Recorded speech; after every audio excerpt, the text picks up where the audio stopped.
The great halls of the Empire's command center buzzed with excitement. On the massive holographic display, a new planet spun slowly, a blue and green jewel named Earth.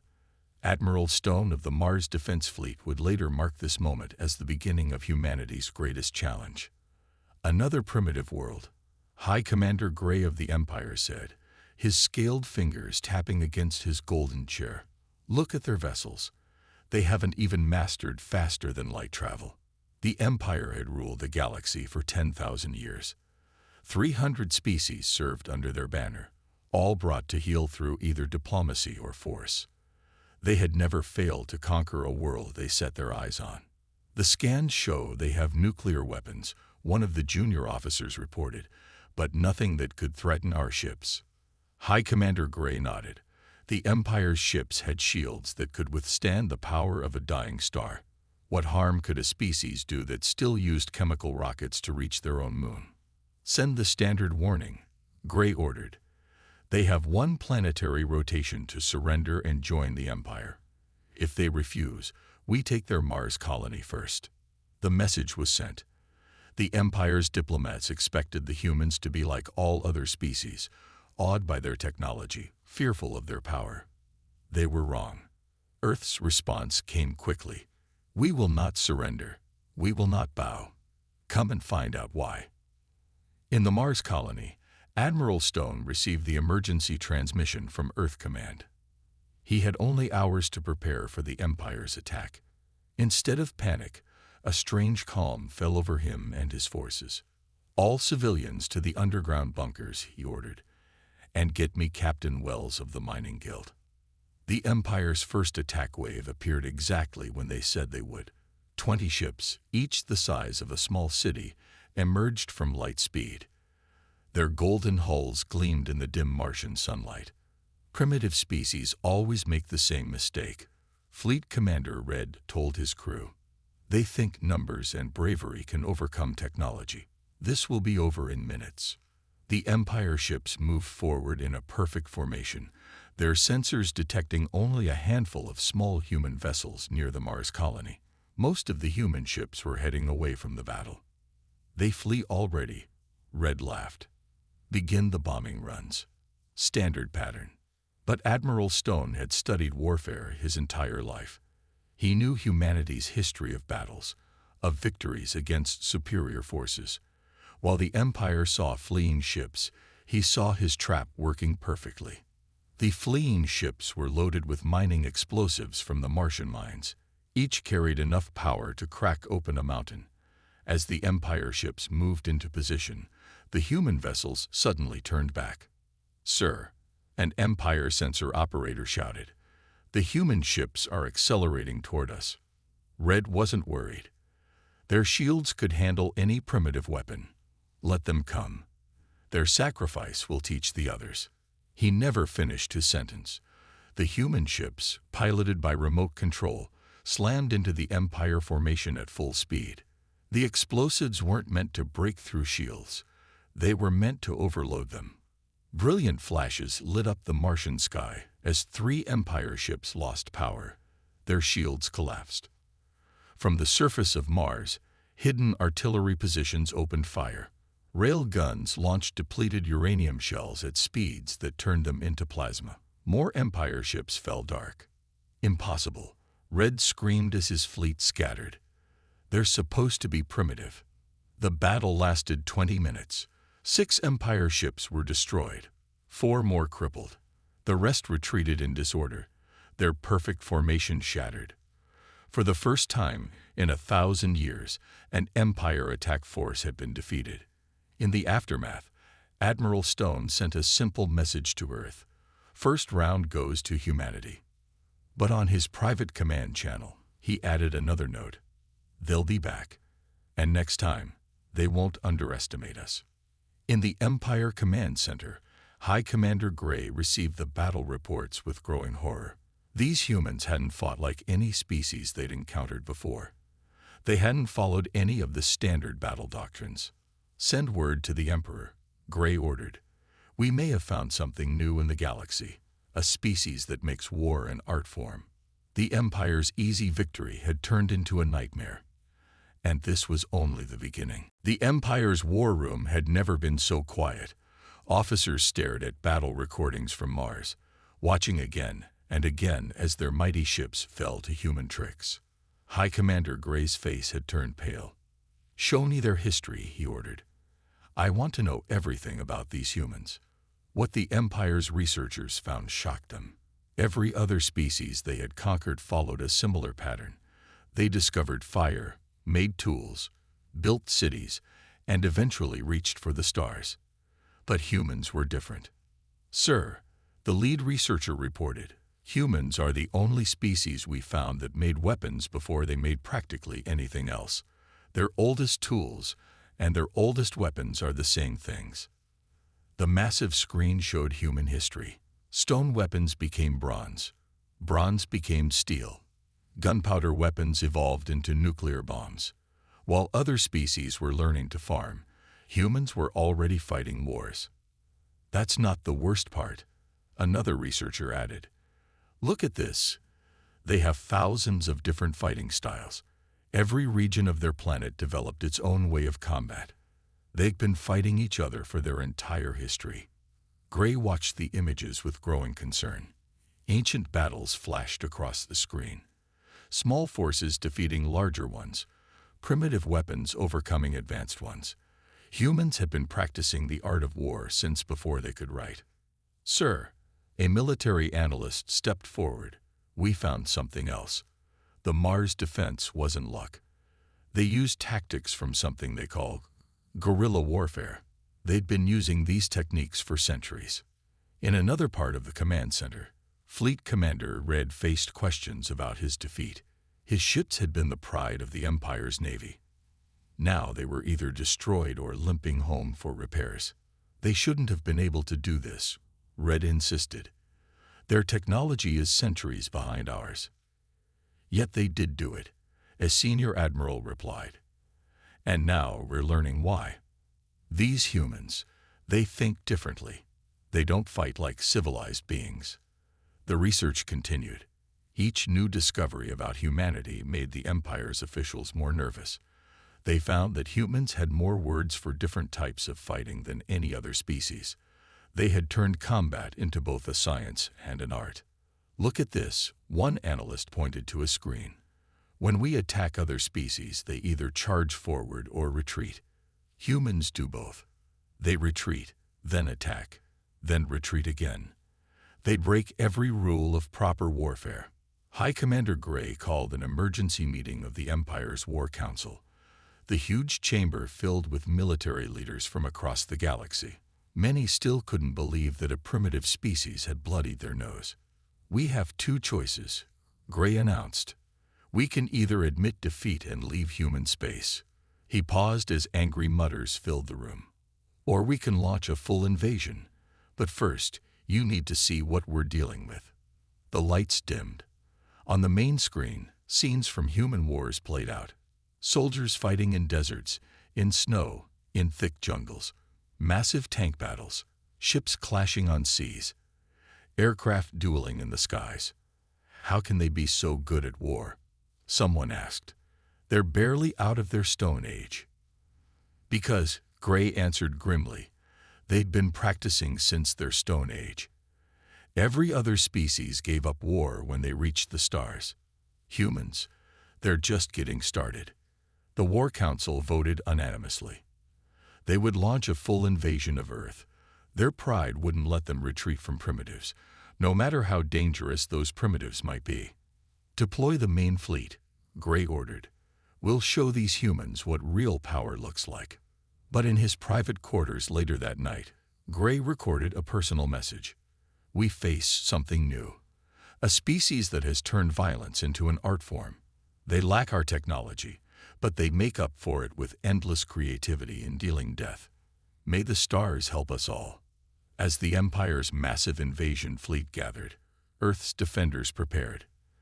They knew the next attack would be bigger, stronger, and smarter. But humans had one advantage that the Empire couldn't understand. Humans had never needed superior technology to win a war. The real test was about to begin. The Empire's invasion fleet was the largest ever assembled. 500 massive warships filled Earth's sensors, their golden hulls blocking out the stars. Each ship carried enough firepower to level a continent. "Surrender now," the Empire's message boomed across all channels. "You cannot hope to defeat this force." In the hidden command bunker deep beneath the Rocky Mountains, General Roberts watched the enemy fleet with steady eyes. Around him, Earth's military leaders waited for his orders. "Begin Operation Ghost," he commanded. The Empire expected Earth's defenses to be obvious: large ships, space stations, and planetary guns. Instead, they found nothing. Earth's orbit appeared empty. "This makes no sense," Fleet Admiral Green said from his flagship. "Our scans showed orbital defenses yesterday. Where did they go?"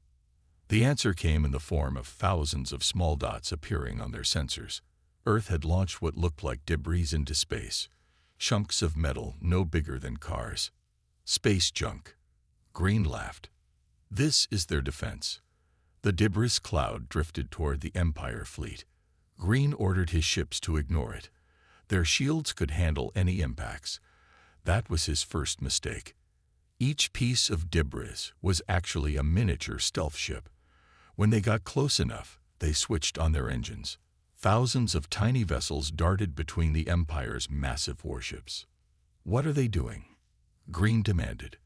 "Their weapons are too small to hurt us." He was right, until the small ships started targeting the same spots on the Empire shields, again and again.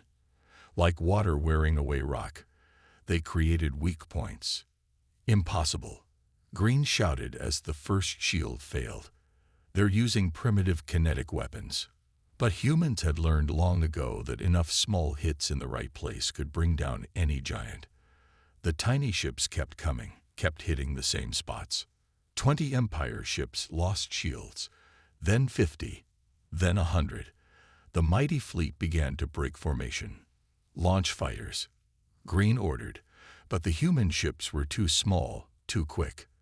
They darted away, then came back from new angles. Some Empire ships accidentally hit each other trying to shoot the agile Earth vessels. Then came Phase 2 of Operation Ghost. "Nuclear missiles launch," reported Earth Command. All submarines firing. The Empire had searched space for Earth's weapons but never thought to look in the oceans. Hidden submarines launched hundreds of missiles. Without shields, the Empire ships were vulnerable. Bright flashes lit up Earth's orbit as nuclear weapons found their targets. Empire ships began falling, their mighty hulls cracked by weapons they had dismissed as primitive. "This isn't warfare," Green screamed as his fleet scattered. "This is chaos." He was right again. Humans had learned that chaos was their best weapon against a superior force. While the Empire fought by strict rules, humans broke every one of them. More surprises waited: the space stations that had vanished. They were now appearing behind the Empire fleet, having used simple stealth technology, just painted black and powered down. Their guns opened fire on the Empire's rear. "They're all around us," an Empire captain shouted. Every piece of debris could be a weapon. That was the beauty of human strategy. Now the Empire had to fear everything. Every rock, every shadow, every piece of space junk might hide a human weapon.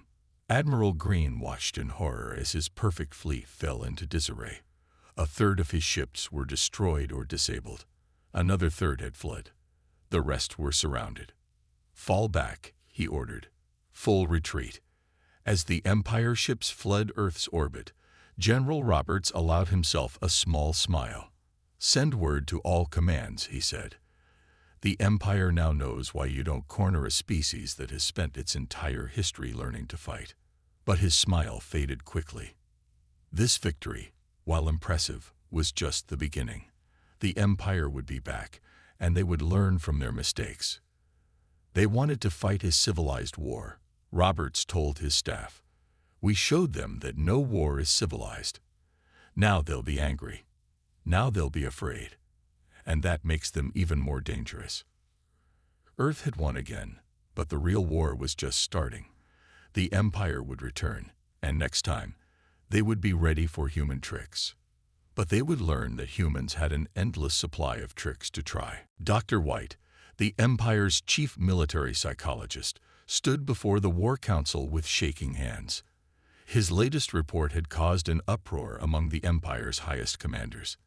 "Explain again," High Commander Gray demanded, "why our soldiers are asking to leave the army." White pointed to the video playing on the massive screen. It showed an Empire soldier's helmet recording from a ground battle in Australia. The humans there had let themselves be pushed back for 3 days, drawing the Empire forces deeper into the outback. "Then this happened," White said. The video showed human soldiers appearing from underground bunkers behind the Empire forces. They had hidden for days in the burning heat, waiting for the right moment. The Empire troops found themselves surrounded. "Our soldiers are used to enemies that run away when surrounded," White explained. "Humans don't. They fight harder. The more desperate their situation, the more dangerous they become." Another video played, this time from the African defense line. Empire troops had cornered human defenders against the ocean. Instead of surrendering, the humans charged straight at the Empire lines. "We lost that battle," a general admitted. "Our troops weren't ready for an enemy that attacks when they should retreat." White nodded. "This is what I've been studying. Every other species in the galaxy evolved to avoid danger. Humans evolved to face it head-on." The room fell silent as more battle footage played. Humans using simple tricks to defeat advanced technology. Humans appearing from nowhere to strike and vanish. Humans fighting on despite injuries that would stop any other species. "That's not the worst part," White continued. "Look at this." The screen showed captured human weapons. Simple rifles, primitive projectile launchers, basic explosives. Next to them sat the Empire's advanced energy weapons. "Humans made weapons specifically to kill," White explained. "Our weapons were developed from mining tools and industrial equipment. But humans, they thought about killing first. Every weapon they have was born from warfare." A senior officer stood up. "Surely our superior technology." "Doesn't matter," White cut in. "Humans have spent their entire history fighting enemies with better weapons. They've turned it into an art form. And there's something else." He showed brain scans of Empire soldiers and human soldiers during battle. "Other species, including us, show fear and panic in combat. Humans show excitement. They call it battle rush or adrenaline high. They actually enjoy the challenge of combat." The War Council murmured in disbelief. High Commander Gray raised his hand for silence. "What are you suggesting, Doctor?" "We're fighting an enemy that thinks about war differently than any species we've ever met. Our soldiers are taught that combat is the last resort. Human soldiers are taught that combat is just another day at work." In the back of the room, Admiral Green, still recovering from the orbital battle loss, spoke up. "Can we break their will to fight?" White laughed nervously. "Break their will? Admiral, everything we do to try to break them just makes them fight harder. Bombing their cities, they adapt to underground warfare. Cutting off their supplies, they become experts at stealing ours. Surrounding them, they see it as an opportunity to attack from all sides." The council chamber erupted in arguments. Some officers wanted to retreat from Earth entirely. Others demanded they use their most powerful weapons to end the war quickly. Gray silenced them all with a raised hand. "Dr. White, your conclusion." White took a deep breath. "In my professional opinion, we are not psychologically prepared for this war. Our soldiers are brave, but humans are something else. They don't just accept combat.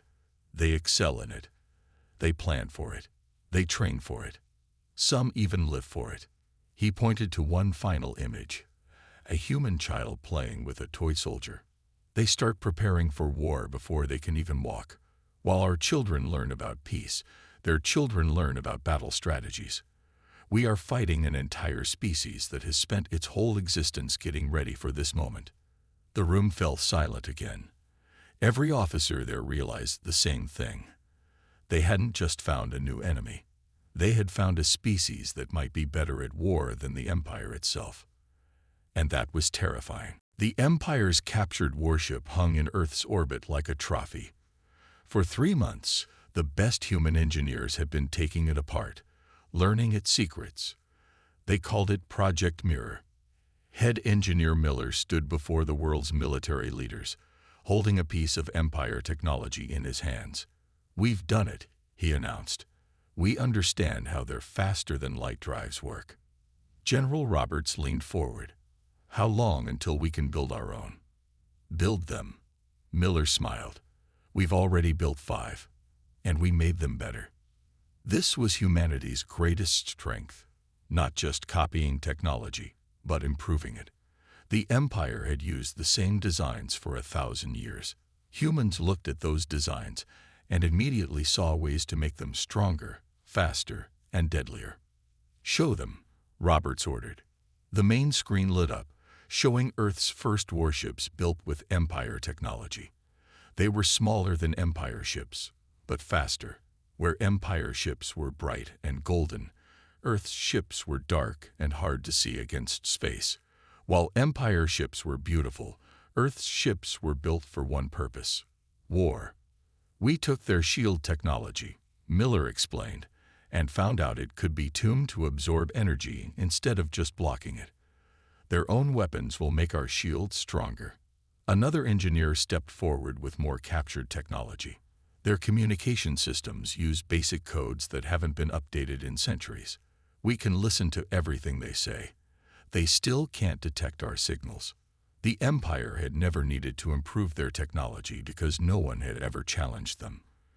But humans had spent their history in constant warfare, always looking for better weapons, better defenses, better ways to fight. "When do we attack?" someone asked. "We already have," Roberts replied. On the other side of the galaxy, Empire worlds were learning to fear the dark. Human ships, painted black and running silent, would appear from nowhere. They struck military bases, shipyards, and weapon factories. Before the Empire could respond, the ships vanished. High Commander Gray received another report of a destroyed base. "How are they getting past our patrols?"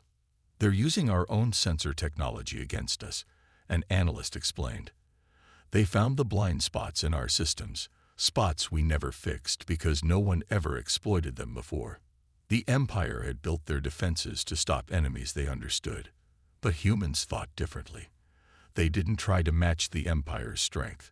Instead, they found ways around it. On an Empire factory world, alarms screamed as human ships appeared in orbit. But these weren't warships. They were carrying human special forces, soldiers trained to fight behind enemy lines. "This is impossible," the planet's governor shouted as explosions rocked his city. "How did they get here? Earth is months away at their technology level." He didn't know that humans now had better faster-than-light drives than the Empire. Humanity hadn't just copied Empire technology. They had improved it, adapted it, turned it into something new.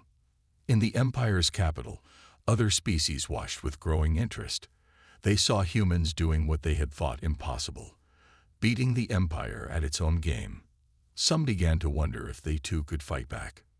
"These humans," one alien diplomat said to another, "they show us that the Empire isn't invincible after all."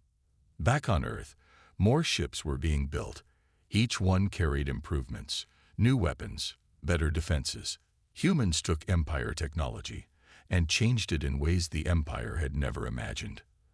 "They're learning too fast," Gray told his council. "Every time we adapt to their tactics, they create new ones. Every weapon we use, they turn around and use better." The Empire had thought their technology would guarantee victory. Instead, they had given humans the tools to fight back. Now those tools were being turned against them in ways they never expected. "Send word to all Empire worlds," Gray ordered. "Full mobilization. Prepare all defenses." But he knew it might be too late. The Empire had ruled through fear and superior technology. Now they faced an enemy who didn't fear them, and who could match, and even exceed, their technology. The hunters had become the hunted. The Empire's Grand Council chamber had never seen such chaos. Representatives from 50 worlds stood shouting at each other, while High Commander Gray watched helplessly from his seat. "We demand peace talks with the humans," shouted the delegate from a border world. "3 of our shipyards burned last week." "Cowards," another delegate fired back. "The Empire has ruled for 10,000 years. We cannot bow to primitives." But they weren't fighting primitives anymore. In just 6 months, humans had taken Empire technology and turned it into something new, something dangerous. An aide rushed into the chamber with fresh reports. More human raids, more destroyed bases, more ships lost to an enemy that appeared and vanished like ghosts. "The humans sent us a message," Gray announced, silencing the room. "They offer peace on 3 conditions." The chamber grew quiet. In 10,000 years, the Empire had never accepted conditions from anyone. First, Earth and its colonies remain free. Second, any world that wants independence from the Empire can vote for it. Third, Gray paused. Third, the Empire must share all its technology freely with everyone. Outrage exploded through the chamber. Share technology. Allow worlds to leave. It was unthinkable. But in the back of the room, Dr. White, the military psychologist, stood up. "We should accept." "Accept surrender," someone shouted. "Never. It's not surrender they're offering," White explained. "Look carefully at their terms. They don't want to destroy the Empire. They want to change it. And if we don't agree..." On the main screen, images appeared of the latest human attacks. Their ships now use technology the Empire didn't understand. Weapons that shouldn't have been possible. Defenses that couldn't be broken. "They're not just learning our technology," an engineer reported. "They're creating new technology we've never seen. They're doing in months what took us centuries." In another part of the Empire, a rebellion had started. 3 worlds, inspired by Earth's success, declared independence. Their leaders had studied human battle tactics. "We can't fight rebels and humans at the same time," a general warned. "And the humans are helping the rebels, teaching them, arming them." Gray watched his empire starting to crack. Worlds that had been loyal for thousands of years now looked to Earth as an example. The humans weren't just fighting a war. They were starting a revolution. "Perhaps," a wise old delegate said, "we should ask why these humans fight so hard for freedom. What do they know that we have forgotten?" Reports came in from captured Empire soldiers. They spoke of human warriors with respect and fear, not just their fighting skills, but their ideas. Humans talked about things like liberty and self-determination, dangerous ideas that were spreading. "The humans don't want to rule," Dr. White explained. "They want everyone to rule themselves.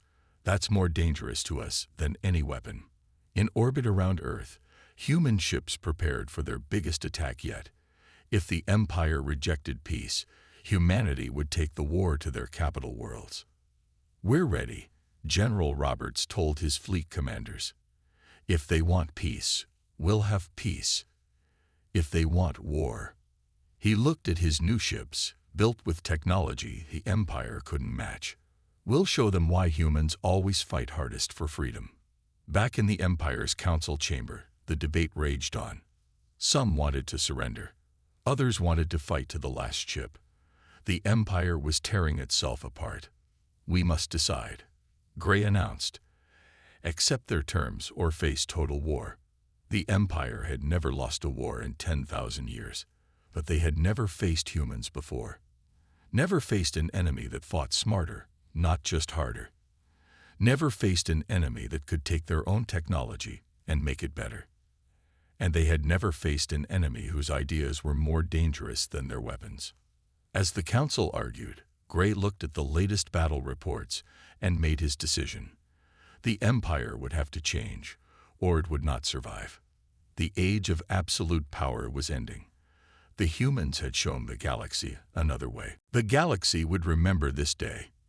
In the Great Hall of the Empire's capital world, High Commander Gray stood before representatives from 300 species.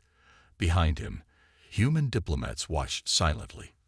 For 10,000 years, Gray began, the Empire ruled through strength.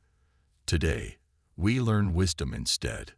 The peace treaty sat on the golden table, not a surrender document, but a new agreement. The Empire would survive, but it would change forever. The humans have taught us something, Gray continued. True strength isn't about having the most powerful weapons.